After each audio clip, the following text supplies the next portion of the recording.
In today's video, I'm going to show you how to use the dual viewer mode and gain controls in DaVinci Resolve 20 step by step so you can work faster, compare clips more easily, and stay organized while editing. This is a really useful feature if you want to match shots, compare takes, or simply keep your source clip and timeline perfectly in sync. If this video helps you out, be sure to hit like and subscribe for more DaVinci Resolve tutorials. Let's jump right in. First, open DaVinci Resolve and go to the Edit page. You can do that by clicking the third icon from the left at the bottom center of the interface. Once you're on the Edit page, take a look at the viewer area. If you're only seeing one monitor and you want the dual viewer layout, you may need to close a few panels first. In the top right corner, look for the Inspector, Metadata, or Effects buttons. If any of those panels are open, click them to close them so you have a cleaner workspace and more room for the viewers.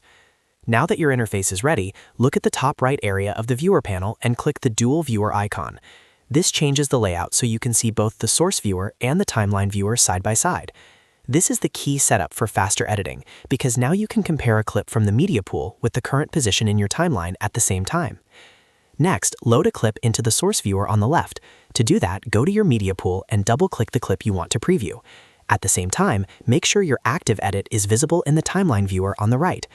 The left side is now your source clip, and the right side is your timeline, which makes it much easier to judge edits, compare frames, and choose the best moment from your footage. Once both viewers are active, click the three-dot options menu in the top right corner of the source viewer. This ellipsis menu contains extra viewer controls that are very helpful when you want more precise editing behavior. From the drop-down menu, select Gang Source and Timeline. When this option is enabled, the playheads in both viewers are linked together, which means moving one will make the other follow automatically. Now test it out by moving the playhead in the timeline viewer. You'll notice that the playhead in the source viewer moves in perfect synchronization. This is where the feature becomes really powerful.